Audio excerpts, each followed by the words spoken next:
For some writers, the story is in the editing. That is the part that they love the most. That's where they find the joy in writing. Not for me.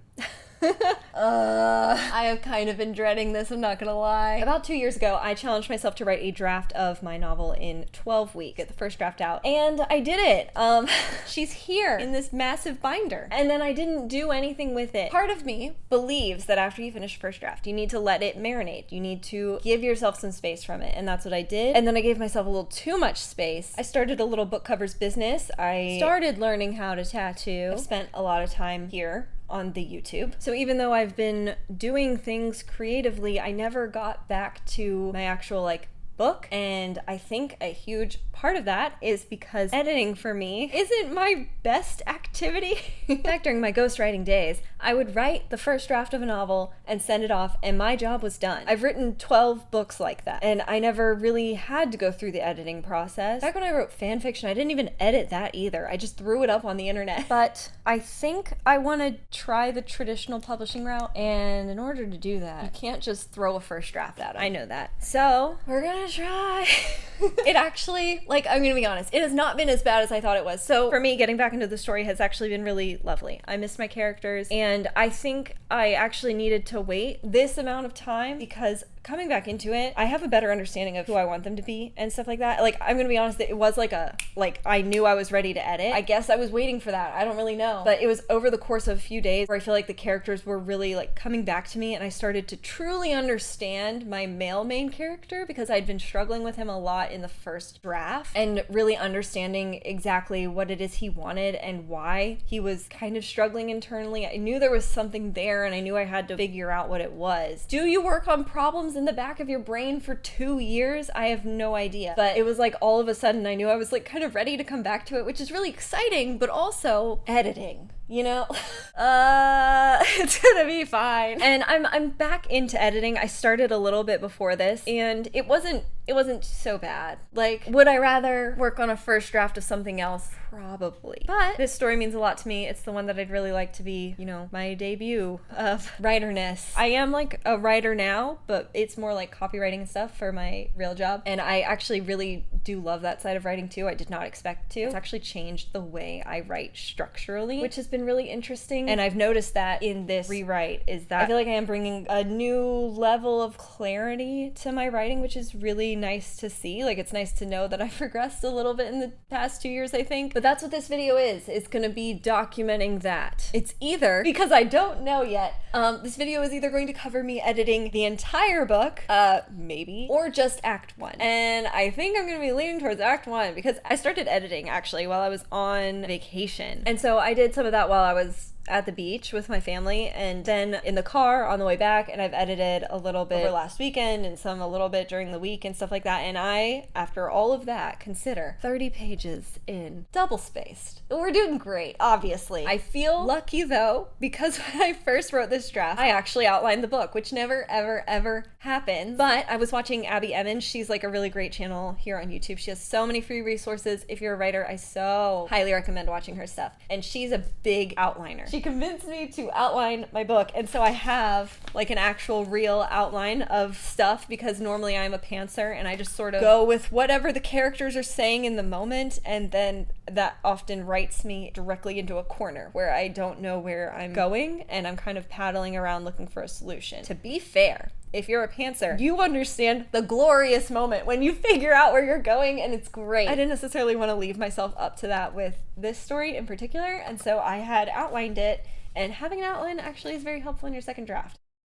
One reason I was putting off editing this book was because I knew that it would require more time here at this desk in this chair. I am here for 10 to 12 hours a day. It gets old. It hurts my spine. I couldn't do it for so long. However, I've absolutely loved today's sponsor, FlexiSpot, and more specifically, the FlexiSpot V9 Pro. If you've been around for a little bit, you might know that I had knee surgery last year, and recovery has been slow. My physical therapist said that doing little bike pedal stuff would be good for my knee, and I haven't been able to really get into it at the gym, but having it here has been great. And I also really like that it's super easy for me to adjust the resistance on the wheel depending on how my knee is feeling that day. There's 8 levels. I usually find that level 5 and 6 are like my personal sweet spot of feeling my muscles actually moving and getting a little fatigued, but without dying. You can adjust the seat height, the desktop height, and whether it's like closer or further from you. You can see my husband demonstrating what it looks like to have a tall person on the bike, and it's pretty compact. Like, this room is not that big, but it's super stable at both the base and the desktop. The pedaling is smooth and basically silent, and I can pedal without feeling like the bike is moving or shifting underneath me, and it was easy to put together. As someone who has experienced true rage putting together IKEA furniture, I managed to put this thing together pretty much by myself, just like a brief moment of my husband being interested in how I was putting it together in about 40 minutes, which means you can probably get it done in 20. This one in particular is the V9 Pro. If you're hardcore, you can bump up to the max and also have the digital display, or they also have the original V9 for a more affordable option and fixed resistance. If a bike desk isn't your thing, they also have tons of other ergonomic office furniture, standing desks, chairs that actually support your back, the works. I will have a link for you in the description if you would like to check it out for yourself, and I receive a small commission if you go through that link. Thank you so much again to FlexiSpot for sponsoring this video and for sending me the most fun desk I've ever had. I'm not gonna try and give spoilers in this video because I really hope that you'll want to read this one day if I ever finish it. As much time as I have spent on this story, I'm actually very horrible at the elevator pitch. I truly need to sit down and write one. I didn't think to do that before sitting down to film. But my 2 main characters are Marley and Eli, and Marley is a tattoo apprentice who wants to go pro, and her grandfather was a magician, like a street magician, but also a real magician. And she was left a key to a lockbox from her grandfather. She knows that inside the lockbox are basically magical powers that are sitting and waiting for her to come and claim them as her own because her grandfather had them for her and he left them to her. And she's going to use these magical powers to sort of set her life on track for what she wants it to be because things are not going well. But she loses the key and then ends up running into Eli, who is our second main character, who just so happens to be a lockpick, both professionally and criminally. He ends up offering to help her, but when he opens the lockbox, he ends up getting the magical powers himself. And while Marley is trying to figure out how to transfer them from one person to another, Eli takes off into the night because he also has some things in his life that he needs to correct. Most notably his sister, who is very sick and quite frankly needs a miracle. There's also elements of a magic mafia, an organization who believes that Marley's grandfather's powers were rented and not owned and now belong to them after his passing. And so we have some very dangerous people coming after Marley. She ends up tracking Eli down, and they agree to share the powers for the time being, but that's not a permanent solution because unsettled powers can cause unforeseen symptoms and circumstances and potentially explode one of them. And obviously they fall in love. Duh. The thing that Marley wants most, in the world is acceptance from everyone, approval and stuff like that, particularly in this case, her mentor and clients. So when she gets a hold of these magical powers, she ends up accidentally creating tattoos that, once they fade, grant people's wishes, and that actually ends up backfiring a little bit and getting her thrown out of her shop and her dream career, while Eli is trying to use magic to heal his sister and ends up concocting something that might actually cause her death. So those are kind of the stakes and the vibes. And I have quite a lot of editing to do on it over the course of the next 3 weeks. And at the end, we'll sit down together here and we'll see how far we got. Goodbye. So we're back, and we finally finished editing part 1, at least for now. I was indeed a little over-optimistic, thinking that I could maybe edit the whole thing in a month. Laughable, really. But I have a confession. I remember filming the first part of this video and being like, wow, I really hate editing, and I bet that even then when I was saying that, I was holding back. I had a lot of fun this time, way more enjoyable than I ever would have imagined editing could be, because it was still a mess. Please don't get me wrong, there was so much that had to be fixed, but it was so much better than the last time I tried to edit a book. And I think because I had the outline, I sort of already had a structure that I was working in, because when I write a book just for off the top of my head without planning, I do kind of have a tendency just to write the scenes that I like and just write whatever I want to in that moment, even if it doesn't necessarily push the plot forward, even if it's out of order, or I just put a note, be like, this scene here, and then just keep moving. And so there wasn't a ton of having to shuffle things around, which I think is probably the part that is frustrating to me the most when I go to edit a book, is that when things are out of order and I'm trying to like piece it together. There was a little bit of that this time, but much less. So I didn't feel lost the way I normally do, and that was very nice. And it made the whole process like a lot more fun, because I feel like I was really able to focus on enriching the characters as opposed to trying to figure out where to put things. That said, there was a lot of things that needed to be fixed within the scenes and within just the character interaction. The first was the romanticness between the two, because I was reading it back, and yes, in my brain they are just so cute together, and I feel like first draft around I didn't really portray that as well as I could have. I think I was really focused on getting the plot points down, because I used, as per usual when I head into a project, the 12-week year, and so I was trying to just get words on the page. I didn't stick in some of the scenes long enough to really build like that romantic tension between them. That is fixed now, at least fixed enough that when I go into having beta readers and stuff like that, I think that they'll be able to feel that between them in a way that wasn't there before, because they had kind of a fast friendship in a way that I did not want at all. Which brought me to my next problem, was that like they were too friendly, way too fast. And then Eli, he runs off with her magical powers and she really forgives him too quickly. In the first draft, I wanted to drag out a little bit of that anger.